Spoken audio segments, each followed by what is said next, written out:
Good afternoon, friends. Whenever I give a talk at so many colleges across in India and Mumbai and abroad, there are so many questions which come abroad. And many times, if the specific question which comes when I'm outside India is that, why is the media in India so derogatory? Why is it so leftist? Why is it so liberalist? Why ultimately it actually removes that very tradition of the Vedic culture from the roots of India? Why is media so negative? So I just thought of sharing something with you. Abdul Kalam, the ex-president of India, passed away, and he was in Israel, and he wrote a very beautiful article that in that day where he was there, the Hamas bombed Israel. But still on the newspaper, the first heading which was there was of a beautiful new invention that the Israeli people had done. It was not about the number of people who were killed or of the bombing of Hamas or any wrong thing or negative thing for the people.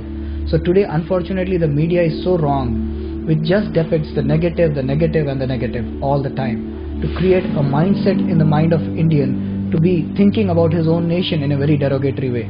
So let's think, why is it happening? And I've got some answers for you. The answers are here.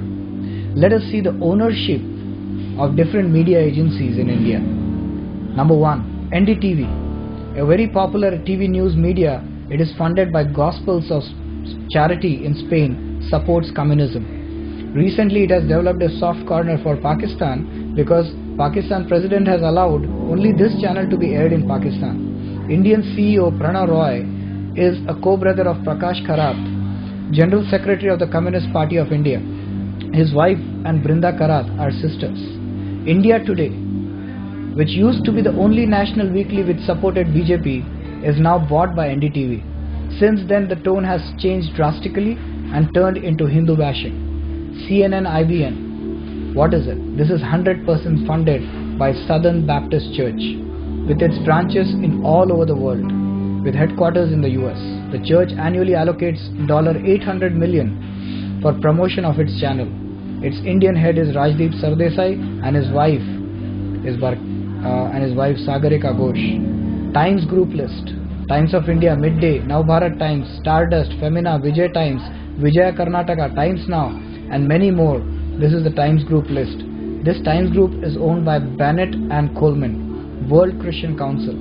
Does 80% of the funding, and an Englishman and an Italian equally share balance of 20% in it. The Italian Roberto Mindo is a close relative of Sonia Gandhi. Star TV, it is run by an Australian who is supported by St. Peter's Pontifical Church, Melbourne. Hindustan Times, owned by Birla Group, but hands have changed since Shobana Bhartiya has took over. Presently, it is working in collaboration with Times Group. The Hindu, English daily started over 125 years back, has been recently taken over by Joshua Society, Bern, Switzerland. N. Ram's wife is a Swiss national. Indian Express, divided into two groups, the Indian Express and New Indian Express, Southern Edition. ACTS Christian Ministries have major stake in the Indian Express, and latter is still with the Indian counterpart. Enadu, still to date controlled by an Indian named Ramoji Rao.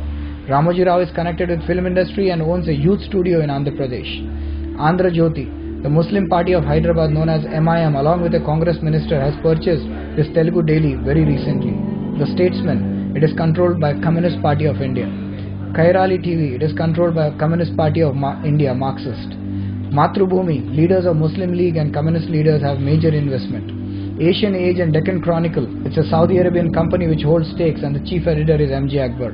Gujarat riots which took place in 2002 where Hindus were burnt alive, Rajdeep Sardesai and Barkha Dutt, working for NDTV at that time, got around $5 million from Saudi Arabia to cover only Muslim victims, which they did very faithfully. Not a single Hindu family was interviewed or shown on TV whose near and dear ones had been burnt alive in Godhra. So, the ownership explains the control of media in India by foreigners. The result is obvious. Ponder over this. Now you know why everyone is against the truth. How very sad. Don't forget to share. Let the truth be known. Thank you very much.